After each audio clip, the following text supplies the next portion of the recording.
Hindi aksidente na napunta ka rito ngayon, kapatid, sapagkat ang sandaling ito ay may dalang mensahe na hindi mo dapat ipagwalang bahala marahil matagal mo nang pinapasan ang bigat ng problema sa pera. Marahil paulit-ulit mong tinatanong ang sarili mo kung kailan matatapos ang pakikipaglaban na tila walang katapusan, at ngayon mismong oras na ito ay nagsisilbing sagot na matagal mong hinihintay. Dahil kung naririnig mo ang mga salitang ito, ibig sabihin ikaw ay tinatawag ng langit para maranasan ang isang pagbabago na hindi mo pa nararanasan dati. At ito ay hindi basta pangako lamang, kundi isang pintuan na bubukas para sa iyo kung mananatili ka hanggang sa huli. Kapatid, itanong ko sa iyo, ilang gabi na ba ang lumipas na hindi ka nakatulog ng maayos dahil iniisip mo kung paano babayaran ang iyong utang? Ilang umaga na ang bumungad sa iyo na dala-dala pa rin ang parehong tanong. Saan manggagaling ang pera para sa pagkain, para sa renta, para sa pangangailangan ng iyong pamilya? Hindi ba't paulit-ulit mong sinasabi sa iyong sarili na, Panginoon, tulungan mo ako, ayaw ko nang mabuhay sa ganitong sitwasyon? At ngayon, narito ang panalangin na mismong magdadala ng kasagutan sa sigaw ng iyong puso. Walang aksidenteng pagdating dito, hindi ito dahil lamang sa pag-click mo ng isang video, kundi sapagkat ikaw ay hinila ng isang lakas na mas mataas pa sa iyo, isang lakas na nagsasabing panahon na upang mabago ang takbo ng iyong buhay, panahon na upang ang mga kandadong pumipigil sa daloy ng pera ay mabuksan, at panahon na upang maranasan mo na ang milagro ng kasaganaan. Huwag mong isipin na ito ay para sa iba lamang, sapagkat kung naririnig mo ito ngayon, ikaw mismo ang piniling makarinig, at ikaw mismo ang makakaranas ng pag-agos ng biyaya.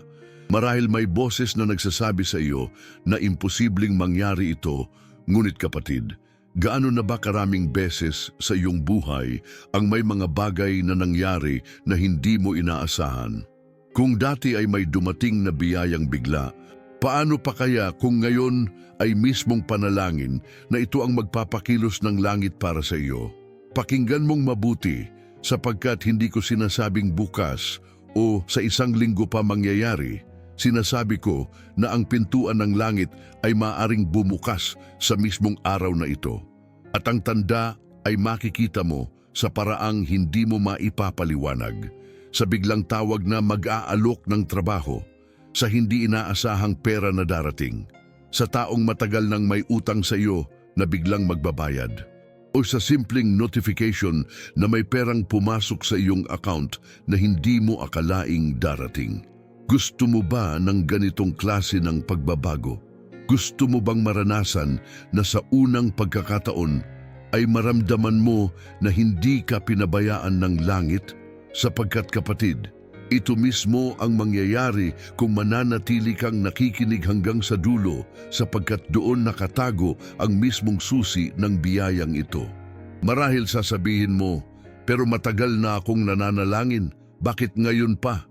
At ang sagot ay simple lamang, sapagkat ang bawat himala ay may tamang oras, at ang oras na iyon ay ngayon, hindi bukas, hindi sa ibang taon, kundi sa mismong sandaling ito. Kaya't huwag mong ipagwalang bahala, sapagkat hindi lahat ng pagkakataon ay inuulit. Minsan, dumarating lamang ito ng isang beses, at kung ito ay iyong papalampasin, baka muling lumipas ang maraming taon na walang pagbabago. Ngayon ang oras, kapatid, ngayon ang araw na tatatak sa iyong buhay bilang simula ng iyong kalayaan sa hirap at pasanin. At kung nararamdaman mo sa iyong puso na may kakaiba, na may kapayapaan, kahit alam mong may problema pa, iyon ay tanda na gumagalaw na ang espiritu. Iyon ay tanda na may pagbabagong paparating. At iyon ang dahilan kung bakit hindi mo dapat bitawan ang panalangin hanggang sa huli. Sapagkat kung mananatili ka, makikita mo mismo ang kapangyarihan ng salita ng Diyos na kikilos para sa iyo, at hindi lamang ikaw ang makikinabang, kundi pati na ang iyong pamilya, ang iyong tahanan at ang iyong kinabukasan. Ngayon, huminga ka ng malalim at ihanda mo ang iyong puso, sapagkat ang paglalakbay na ito ay hindi basta salita lamang. Ito ay isang kasunduan sa pagitan ng iyong pananampalataya at ng biyayang ipinangako mula sa langit. At kung handa ka na, sabihin mo sa iyong isip, "Oo, ako ito, Panginoon, ako ang iyong tinatawag," sapagkat sa simpleng pagsang-ayon na iyon, nagsisimula ng mabuksan ang mga pintuan na matagal nang nakasara. Marahil habang nakikinig ka ngayon ay may bigat pa ring dumadagan sa iyong dibdib, ang pakiramdam na parabang ikaw lamang ang nakakaalam ng tunay na hirap na dinadala mo, sapagkat bihira ang nakakaunawa kung paano ang magpuyat gabi-gabi iniisip, kung paano tatakpan ang mga utang, kung paano pagkakasyahin ang maliit na kita para sa malalaking pangangailangan, at kung paano itatago ang luha upang hindi makita ng pamilya na ikaw mismo ay halos mawalan na ng lakas. Ngunit kapatid, hindi ka nag-iisa, sapagkat ang mismong panalangin na ito ay nilikha para sa iyo. At lahat ng salita ay parang salamin na nagpapakita ng sarili mong laban. Ilang beses mo nang tinanong ang iyong sarili kung bakit tila walang nakakarinig sa iyong panaghoy, ngunit ngayon ay dumating na ang oras na ito upang ipadama sa iyo na ang Diyos ay hindi kailanman lumayo. Bagkus, siya ay naghihintay lamang sa tamang oras upang ibuhos ang sagot sa iyong mga panalangin. Kapatid, pakinggan mo ng mabuti dahil ang lahat ng sugat na dala ng kahirapan ay kilala ng langit. Ang mga gabi na natulog kang may takot, kung paano haharapin ang susunod na araw ay hindi kailanman nakalimutan. At ngayon mismong sandaling ito ay dumadampi na ang liwanag ng pag-asa sa iyong buhay. Isipin mo, ilang taon ka nang nagtataguyod sa gitna ng hirap, ilang buwan ka nang nagtitiis na mag-budget ng hindi sapat, ilang beses mong pinilit ngumiti para lamang ipakita na ayos ka kahit sa loob-loob mo ay durog na. Lahat ng iyon ay naririnig ng Diyos. At sa pamamagitan ng panalangin ito ipinararating niya sa iyo na hindi ka nag-iisa, na may plano siya na mas mataas pa kaysa sa iyong naiisip. At ngayon, tanungin mo ang iyong sarili, ilang beses mong sinabi na, "Panginoon, bigyan mo ako ng tanda"? Ilang beses mong hiniling na kahit isang maliit na himala lamang upang makalampas sa isang araw?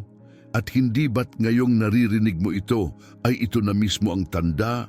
Sapagkat walang aksidente sa kaharian ng Diyos, lahat ay may dahilan, at ang dahilan kung bakit ikaw ay naririto ay sapagkat siya mismo ang nagtulak upang marinig mo ito.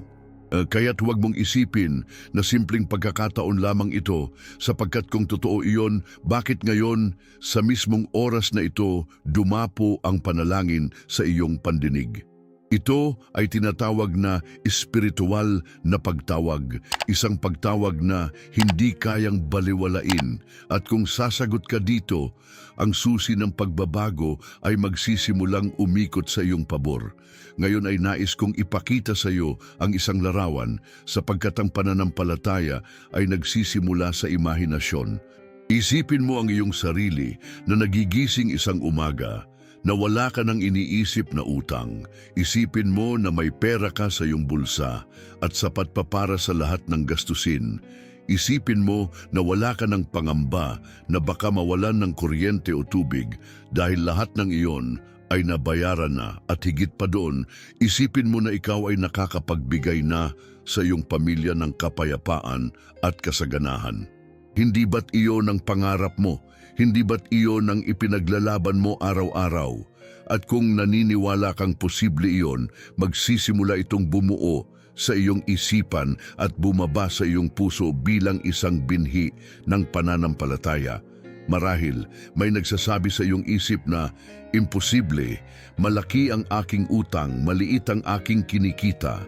Ngunit kapatid, tandaan mo na kung saan natatapos ang kakayahan ng tao, doon nagsisimula ang kapangyarihan ng Diyos. At ito mismo ang dahilan kung bakit ka naririto, upang marinig mo na hindi mo kailangang mag-isa, hindi mo kailangang pasanin lahat ng bigat na ito magpakailanman sapagkat may kapangyarihan na higit pa sa lahat ng problema mo at iyon ay ang kapangyarihan ng panalangin na gagawin natin ngayon. Kapatid, nararamdaman ko ang iyong sakit, nararamdaman ko ang pagod na hindi mo sinasabi kahit kanino, at naririnig ko ang sigaw ng iyong kaluluwa na nagsasabing, ayaw ko ng ganito, gusto ko nang magbago ang aking buhay. At ito mismo ang espiritu na nagsasalita sa loob mo, nagtutulak upang maniwala ka na may mas magandang bukas kaysa sa kahapon at ngayon. Hindi mo ba nararamdaman sa loob mo ang kakaibang kapayapaan habang nakikinig ka? Hindi ba parang may boses na nagsasabing, "Anak, ako ito, kasama mo ako?" Sapagkat iyon ang katotohanan, hindi ka iniwan ng Diyos at hindi niya kailanman gagawin iyon. Kaya't sa sandaling ito, magpasya kang manatili hanggang sa dulo dahil ang panalangin maririnig mo ay hindi karaniwang panalangin lamang. Ito ay panalangin na may dalang susi upang buksan ang pintuan ng kayamanan. Yung panalangin na magsasara sa pinto ng kakulangan at panalangin na magtatanggal ng mga tanikala ng pagkakautang. At kung handa ka na, kapatid, ipikit mo ang iyong mga mata at hayaang pumasok sa iyong puso ang pag-asa na ibinibigay ng mga salitang ito sapagkat ito ang magiging simula ng pagbabago na matagal mo nang hinihintay. Kapatid, ngayon ay dumating na tayo sa puntong mahalagang maunawaan mo na ang solusyon sa iyong laban ay hindi nakatago sa mga kamay ng tao kundi sa kamay ng Diyos. Sapagkat ang lahat ng pintuan ng yaman, lahat ng bukal ng biyaya at lahat ng susi ng pag-unlad ay nasa kanyang kapangyarihan. At kapag ang pintuan ng langit ay bumukas, walang sino man ang makapagsasara. Kaya't ngayong araw na ito ay ipapahayag ko sa iyo ang isang lihim na hindi natuturo sa mga paaralan, hindi mababasa sa mga libro ng ekonomiya at hindi kayang ipaliwanag ng siyensya. Ito ay ang lihim ng panalangin na may pananampalataya, panalangin na may kasamang pagtitiwala, at panalangin na may kasamang buong pusong paniniwala na ang Diyos ay tapat at hindi kailanman magpapabaya sa mga tumatawag sa Kanya.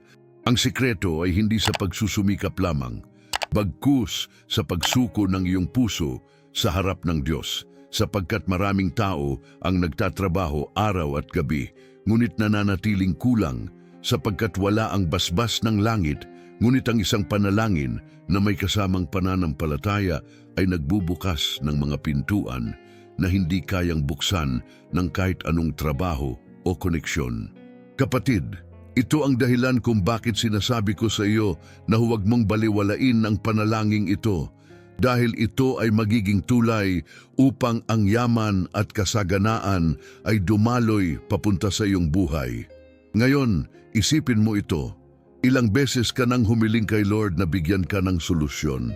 Ilang beses mong sinabi, "Panginoon, kahit kaunting liwanag lang." At ngayon mismong araw na ito ay tinutugon niya ang iyong panalangin. Hindi ba tanda ito na hindi ka pinabayaan? Kung kaya't huwag kang matakot, huwag kang mag-alinlangan dahil kung naririnig mo ito, ibig sabihin nakatakda na ang pagbubukas ng bagong kabanata ng iyong buhay. Ngayon ay nais kong ibahagi sa iyo ang isang prinsipyo ng panalangin. Ang panalangin ay hindi lamang salita, ito ay isang kasunduan, isang kontrata sa pagitan ng iyong pananampalataya at ng pangakong galing sa langit. Kapag binigkas mo ang mga salita ng panalangin ng may paniniwala, para bang pumipirma ka sa isang kasunduan kung saan ang Diyos mismo ang magiging katuwang mo at ang kanyang lagda ay hindi kailanman mabubura. Ibig sabihin, kung tunay kang naniniwala, magsisimula ng kumilos ang mga bagay sa paligid mo upang magdala ng sagot, maaaring sa pamamagitan ng tao, maaaring sa pamamagitan ng pagkakataon, o maaaring sa pamamagitan ng biglaang milagro na hindi mo inaasahan. Kapatid, gusto kong itanong sa iyo, handa ka na bang tanggapin ang kasunduang ito? Handa ka na bang isuko ang iyong mga takot at palitan ito ng pananampalataya? Sapagkat kung oo, simula sa sandaling ito, iba na ang direksyon ng iyong buhay at ang panalangin ito ang magsisilbing apoy na magpapaalab ng lahat ng nakahandang biyaya para sa iyo. Ngayon, narito ang isang simpleng hakbang na nais kong gawin mo habang nakikinig. Kung nararamdaman mo sa iyong puso na totoo ang mga salitang ito, sabihin mo sa iyong isip o kahit isulat sa isang papel ang salitang Amen. Sapagkat ang salitang iyon ay hindi basta salita lamang. Ito ay tanda ng iyong pagsang-ayon, tanda na sinasabi mo sa Diyos na, Oo, Panginoon, tinatanggap ko ang iyong basbas. Sa simpleng gawaing iyon, pinapahayag mo ang iyong pananampalataya at ang pananampalatayang iyon ay magbubukas ng pintuan ng himala. Kapatid, tandaan mo na ang Diyos ay hindi natutuwa sa kawalan ng pag-asa. Siya ay nalulugod kapag nakikita niya ang isang anak na kahit gaano kahirap ang kalagayan ay pinipiling maniwala pa rin at ikaw ang anak na iyon. Kaya't ngayon, ihanda ang iyong sarili sapagkat sa susunod na bahagi ay sasamahan kita sa isang panalangin na magpapalaya sa iyo mula sa lahat ng bigat, panalangin na magpapalit ng takot at kakulangan ng katiyakan, ng kapayapaan at kasaganahan, at panalangin na magbubukas ng pintuan ng yaman na hindi mo inaakala. Ngunit bago tayo magpatuloy, nais kong ipaalala sa iyo na hindi aksidente ang pakikinig mo rito. Ito ay pagtawag mula sa langit, kaya't huwag kang umalis. Huwag mong palampasin ang pagkakataong ito, sapagkat kung mananatili ka hanggang dulo, matitikman mo ang bunga ng panalangin ito, at ang iyong puso mismo ang magpapatotoo na ang Diyos ay tapat sa kanyang pangako. Kapatid, sa bawat salitang iyong naririnig, iniihanda ka ng Diyos para sa isang pagbabago, at kung mananatili kang nakatutok, makikita mo na ang solusyon na matagal mo nang hinihintay ay nakatago sa mismong panalangin ito, na para bang susi na matagal nang nawawala at ngayon lamang muling natagpuan. Kapatid, ihanda mo ang iyong puso ngayon sapagkat papasok tayo sa pinakamahalagang bahagi ng ating paglalakbay, ang panalangin na hindi lamang basta panalangin kundi isang pintuan na magbubukas ng yaman, kalayaan, kapayapaan at kasaganaan sa iyong buhay. Sa sandaling ito, nais kong isuko mo ang lahat ng bigat, lahat ng takot, lahat ng pag-aalinlangan, at hayaang dumaloy ang kapangyarihan ng Diyos sa bawat salitang iyong maririnig. Sapagkat ang panalangin ito ay nilikha para sa iyo, oo, para sa iyo na matagal nang naghahanap ng sagot, para sa iyo na matagal nang umaasa sa isang himala, at para sa iyo na halos sumuko na ngunit patuloy pa ring kumakapit. Ama naming Diyos na makapangyarihan sa lahat, narito kami sa iyong harapan ngayon, buong pusong nagpapakumbaba at umaamin na wala kaming kakayahan na malampasan ang lahat ng hirap kung wala ka. Naririto kami upang ialay sa iyo ang bawat sugat ng aming puso, bawat luha ng aming kaluluwa at bawat pagod ng aming katawan. Panginoon, ikaw ang tanging may hawak ng susi ng aming kinabukasan, at sa gabing ito, sa oras na ito, hinihingi namin ang iyong makapangyarihang kamay na bumaba sa aming buhay at buksan ang lahat ng pintuan ng kasaganaan. Panginoon, nakikita mo ang lahat ng utang na aming pinapasan, nakikita mo ang lahat ng pinto na nagsara sa aming harapan, at naririnig mo ang bawat panaghoy sa gabi kung kailan wala nang nakakarinig kundi ikaw. Alam mo ang takot ng isang ama na hindi alam kung paano pakakainin ang kanyang mga anak. Alam mo ang sakit ng isang ina na hindi makabili ng gamot para sa kanyang pamilya, at alam mo ang bigat ng bawat anak na nawawalan ng pag-asa dahil tila walang direksyon ang buhay. Ngunit sa oras na ito, Panginoon, kami ay lumalapit sa iyo na may buong pananampalataya, naniniwala na ang iyong kapangyarihan ay higit pa sa lahat ng aming problema. higit pa sa lahat ng aming kakulangan at higit pa sa lahat ng aming iniisip na imposibleng malampasan. Ama, buksan mo ang pintuan ng langit para sa amin. Ibuhos mo ang ulan ng biyaya sa aming buhay at alisin mo ang lahat ng tanikala ng kahirapan na pumipigil sa amin. Hayaan mong ang bawat pamilya na nakikinig ngayon ay makarinig ng magandang balita sa mga susunod na araw. Balitang may kasamang pera na hindi nila inaasahan. Balitang may kasamang oportunidad na magbibigay ng bagong simula. At balitang magpapatunay na ikaw ay Diyos na tapat at hindi kailanman nagpapabaya sa iyong mga anak. Panginoon, ipinapahayag namin ngayon na ang lahat ng takot ay wala ng kapangyarihan sa amin. Ipinapahayag namin na ang lahat ng kahirapan ay hindi na makakapigil sa amin. At ipinapahayag namin na ang lahat ng utang ay matatapos sa iyong pangalan. Dahil ang pangalan mo, Jesus, ay pangalan ng kalayaan, pangalan ng yaman, pangalan ng kasaganaan, at pangalan ng tagumpay. Kaya ngayon itinataas namin ang aming mga kamay at sinasabi, Oo, Panginoon, tinatanggap ko ang iyong basbas, tinatanggap ko ang iyong kayamanan, tinatanggap ko ang iyong himala. Kapatid, nais kong isiping mabuti. Habang binibigkas mo ang mga salitang ito, isipin mo na ang mga pintuan na matagal nang nakasara ay isa-isa nang bumubukas. Isipin mo na ang mga papeles ng iyong utang ay isa-isang nabubura. Isipin mo na ang mga kamay ng Diyos ay umaabot sa iyo at tinatanggal ang lahat ng bigat na matagal mo nang pasan. At isipin mo na sa halip ng kakulangan ay may umaapaw na kasaganaan. Sa halip ng takot ay may kapayapaan, at sa halip ng pag-aalinlangan ay may pananampalataya.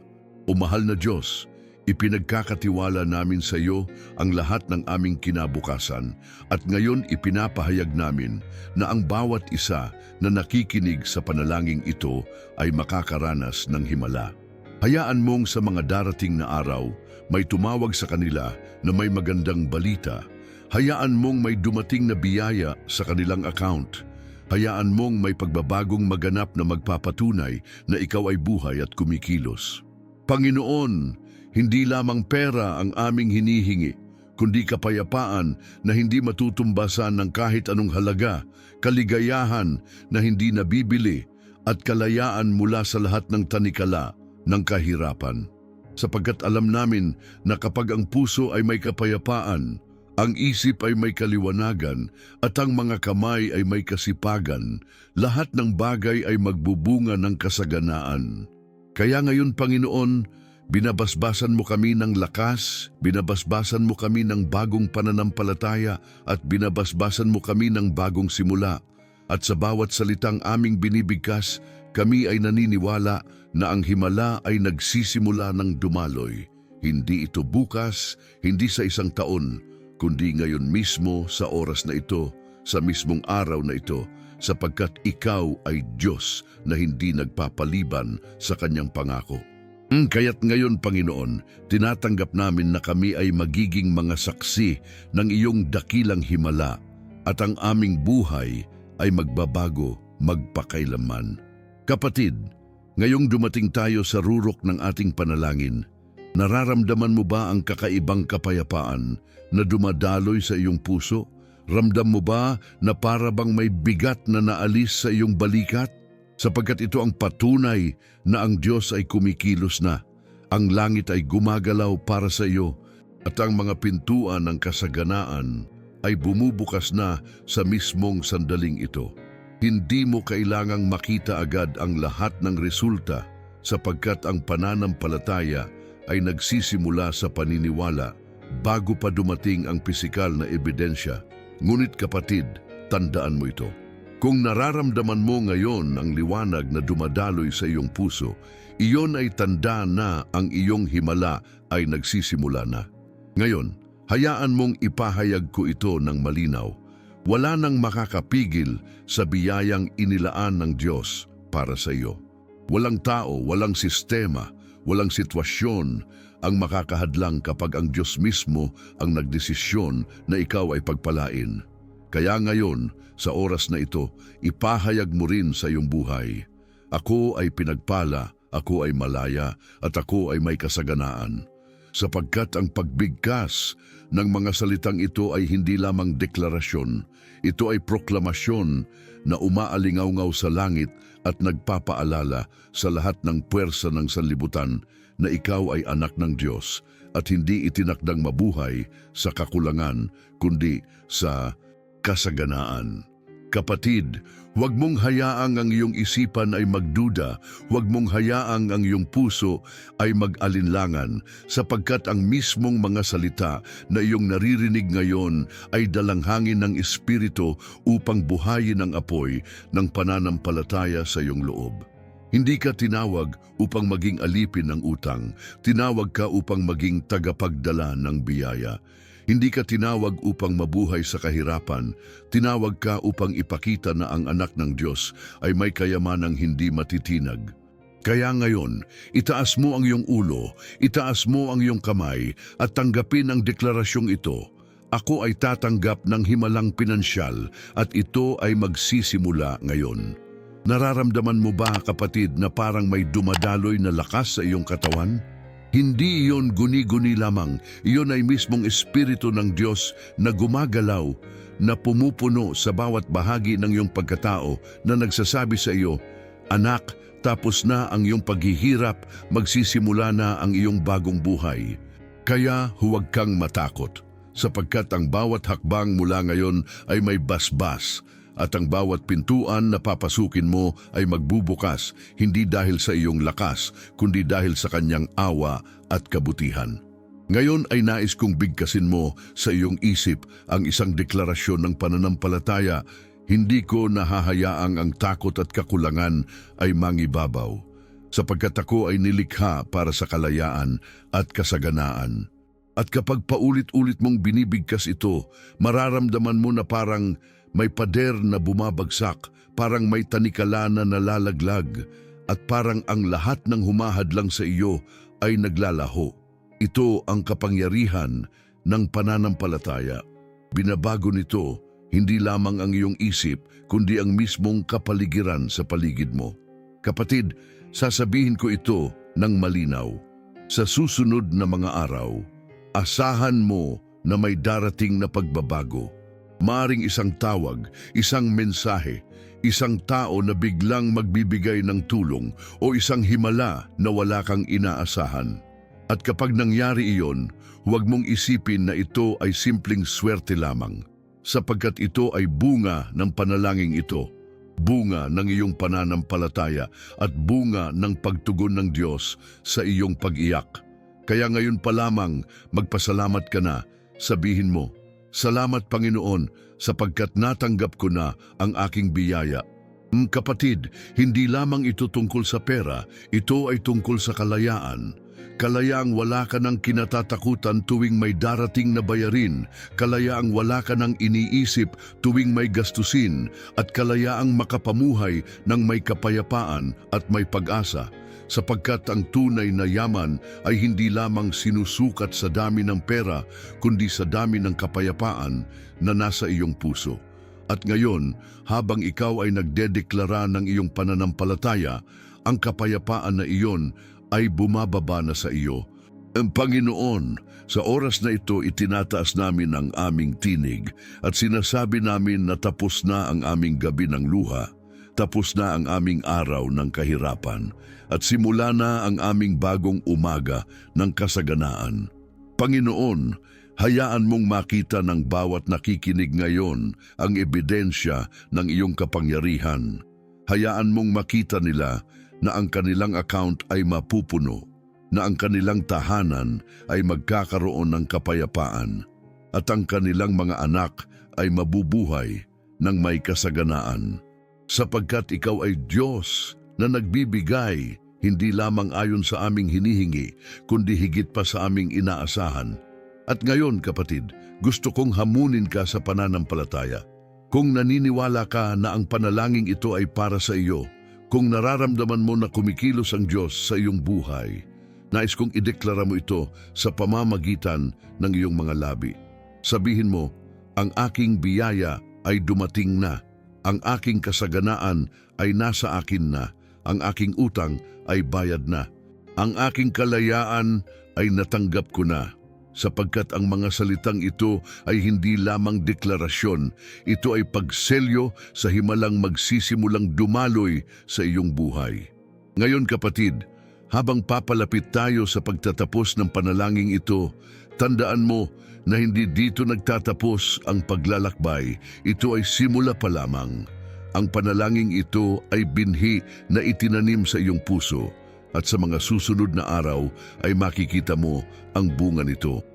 Kaya't huwag kang sumuko, huwag kang bibitaw at patuloy mong paniwalaan na ang Diyos ay tapat at ang kanyang pangako ay totoo. Kaya ngayon, buong lakas, buong pananampalataya at buong puso, ideklara natin ito. Panginoon, ako ay naniniwala. Panginoon, ako ay tumatanggap. Panginoon, ako ay malaya. At sa deklarasyong ito, ang langit ay nagbubukas, ang lupa ay kumikilos, at ang iyong buhay ay nagbabago magpakailanman. Kapatid, ngayong narinig mo na ang panalangin ito at naramdaman mo ang kapangyarihan ng Diyos na dumadaloy sa iyong puso, huwag mong isipin na dito nagtatapos ang lahat, sapagkat ito ay simula pa lamang ng bagong yugto ng iyong buhay. Ang panalangin ito ay parang binhi na itinanim sa iyong kaluluwa at bawat araw mula ngayon ay panahon ng paglago, panahon ng pagbabago at panahon ng pagbubunga. Kaya't huwag mong hayaan na manakaw ng duda ang binhing ito, huwag mong hayaan na takutin ka muli ng iyong nakaraan, sapagkat ang itinanim ng Diyos ay hindi kailanman malilipol ng kahit anong puwersa ng sanlibutan. Ngayon, nais kong ipaalala sa iyo ang isang bagay. Bumalik ka rito bukas. Bumalik ka sa susunod na panalangin, sapagkat ito ay isang paglalakbay na hindi natatapos sa isang araw lamang. Ang bawat panalangin ay parang hakbang sa hagdan at habang umaakyat ka, lalo kang napapalapit sa pintuan ng kasaganaan at kalayaan. Kaya't huwag mong palampasin ang susunod sapagkat may nakalaan pang mas malaking biyaya para sa iyo. Tandaan mo kapatid na ang Diyos ay hindi nagbibigay ng sabay-sabay sapagkat nais niyang matutunan mo ang pananampalataya sa bawat araw. At habang ikaw ay patuloy na naniniwala, mas lalo niyang ipinapakita ang kanyang kapangyarihan. Kapatid, narito rin ang isang hamon para sa iyong pananampalataya. Kung tunay mong naramdaman na ang panalangin ito ay tumama sa iyong puso, ideklara mo ito.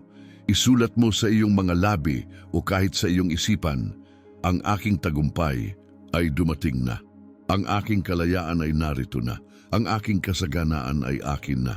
At sa tuwing binibigkas mo ito, mas lalo mong pinapalakas ang iyong pananampalataya at mas lalo mong pinapadama sa langit na ikaw ay handa ng tanggapin ang lahat ng nakalaan para sa iyo. Ngayon, nais kitang anyayahan na gawin itong isang ugali sa iyong buhay. Araw-araw bago ka matulog, bigkasin mo ang isang simpleng panalangin ng pasasalamat. Panginoon, salamat sa biyayang natanggap ko ngayon at sa biyayang natatanggap ko pa bukas. And sapagkat ang pasasalamat ay susi ng mas marami pang pagpapala. Kapag marunong kang magpasalamat sa maliit, mas lalo kang pinagkakalooban ng malaki. At kapag marunong kang magpasalamat sa kung anong meron ka, mas lalo pang bubuksan ng Diyos ang pintuan ng kalangitan para sa iyo. Kapatid, tandaan mo rin na hindi mo kailangang maglakad ng mag-isa sa paglalakbay na ito.